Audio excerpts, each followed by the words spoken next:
후보 캠퍼스 TV의 김명환입니다. 오늘은 여러분과 함께 부동산 투자를 할 때에 우리가 참고해야 될 원리와 법칙에 관해서 알아보도록 하겠습니다. 첫 번째로 저평가의 원리입니다. 다시 말해서 우리가 저평가되어 있는 그런 부동산에 투자를 해야 된다 하는 얘기죠. 앞으로 지금은 저평가되어 있지만 앞으로는 평가가 점차 좋아질 수 있는 그런 물건이 나야 된다. 좀 아주 쉽게 얘기하자면 현재 싼 것을 사야 된다라는 얘기입니다. 보통 부동산을 얘기할 때에 팔 때가 중요하냐 살 때가 중요하냐 이런 얘기를 하면 많은 분들이 팔 때가 중요하다. 물론 팔 때도 중요하고 살 때도 중요하죠. 하지만 타이밍적으로 봤을 때 우리는 살 때가 중요합니다. 다시 말해서 부동산의 어떤 원리적인 측면에서 봤을 때 잘 사면 잘 팔기도 쉽다 이런 얘기입니다. 다시 말해서 팔리기도 잘 할 수 있고 또 팔기도 쉽다 하는데 지금 예를 들어서 어떤 부동산을 내놓았을 때 잘 팔리지 않는다라고 하는 것은 어떤 의미에서는 값도 올라가고 또 지금 나름대로 그동안에 수익도 있었다 할지라도 잘 안 팔린다 하는 것은 살 때 잘못 산 물건이다 라고도 한번 되짚어 볼 수 있다. 그런 얘기가 되어 있습니다. 자, 그러면 저평가된 물건을 사라. 다시 말해서 살 때에 싸게 사야 된다. 근데 혹자는 우리가 이렇게 또 이런 말이 있습니다. 싼 게 삐지떡이다. 맞습니다.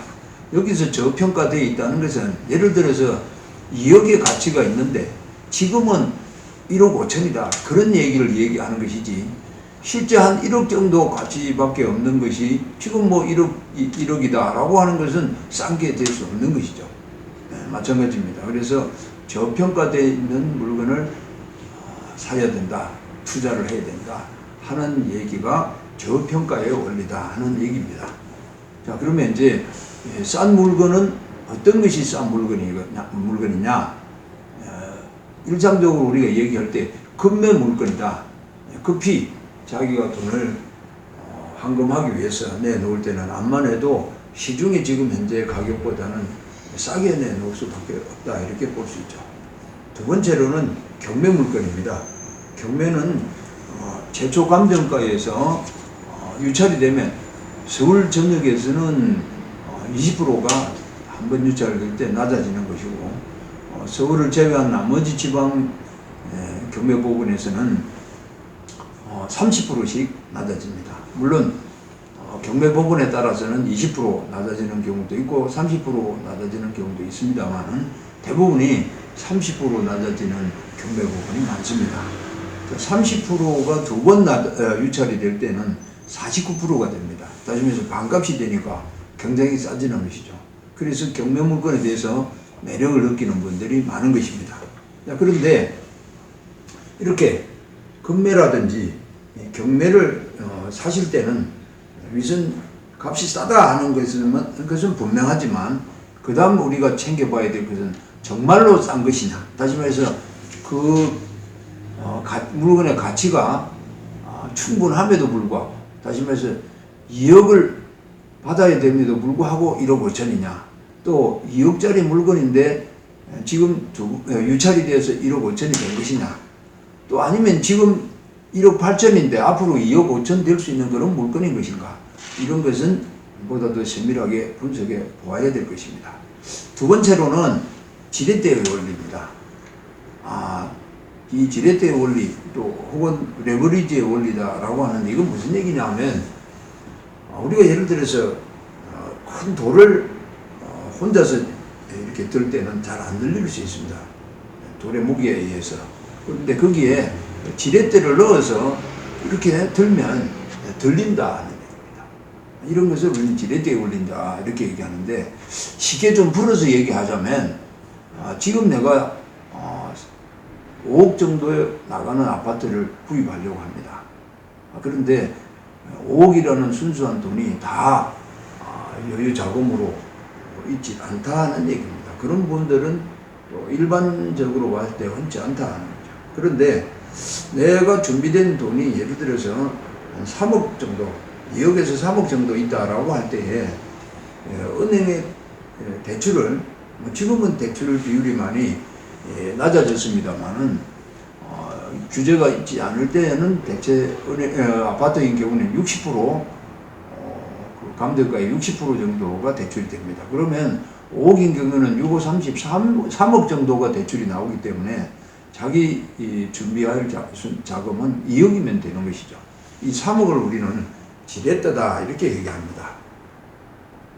물론 이런 은행 대출 외에 차입금도 지렛대가 될 수 있는 것이고, 또 한편 예를 들어서 내가 아파트 5억짜리를 구입하는데 그 전체를 내가 살 것이 아니고 투자 목적이라면 전세를 놓습니다.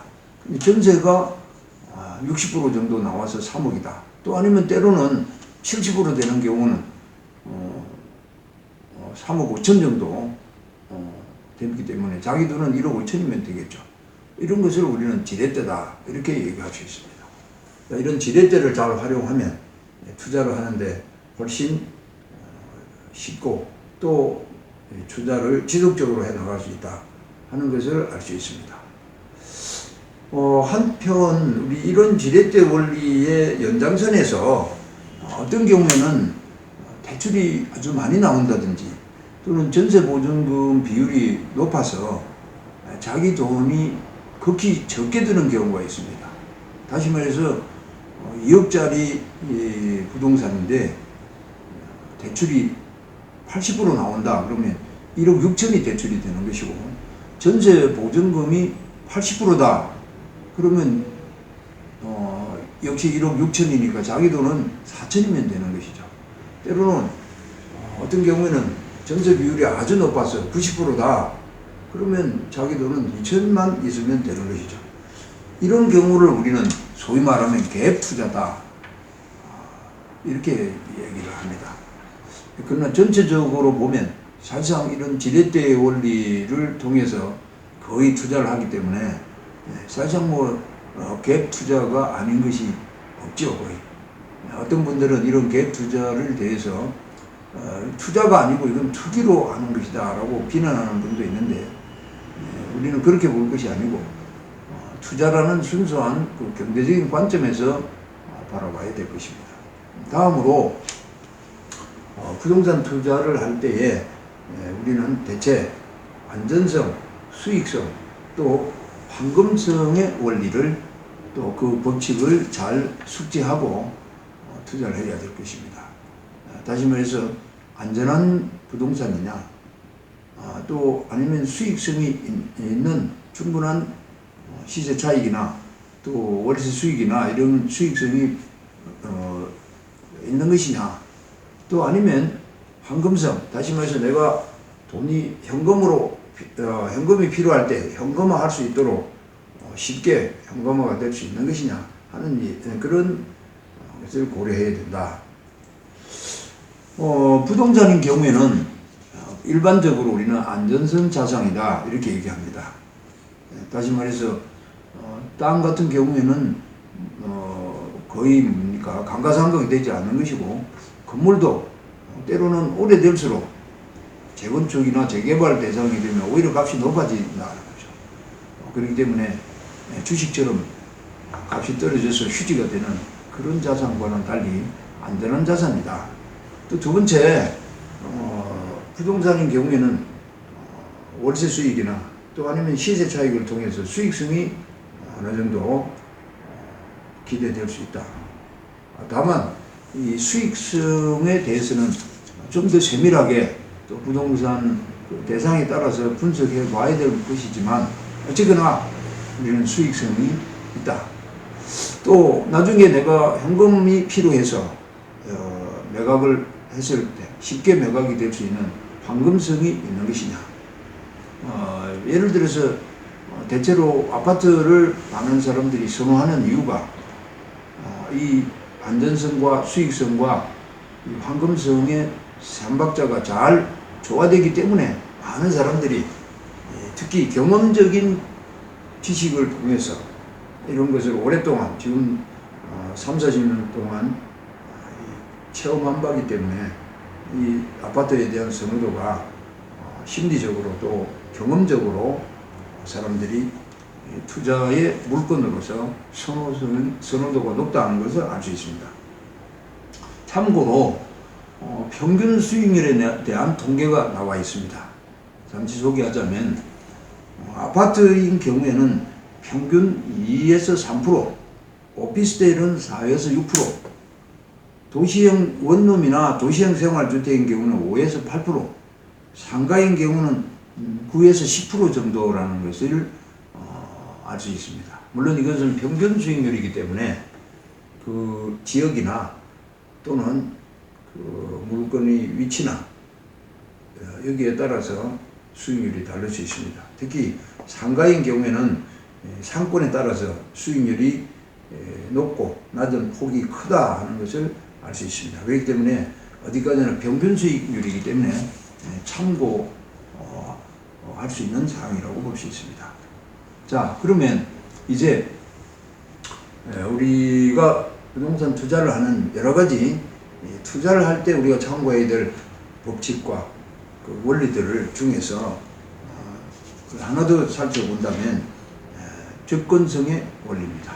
다시 말해서 입지론이다 하는 걸 알 수 있습니다. 이 부동산은 첫째도 둘째도 셋째도 입지다. 다시 말해서 위치다 라는 것을 많은 전문가들이 또 연구된 결과입니다. 무엇보다 그 부동산이 놓여있는 위치가 어디냐에 따라서 부동산의 가치가 결정되고 또 많은 사람들이 거래에 있어서 선호도도 높아진다 하는 얘기입니다.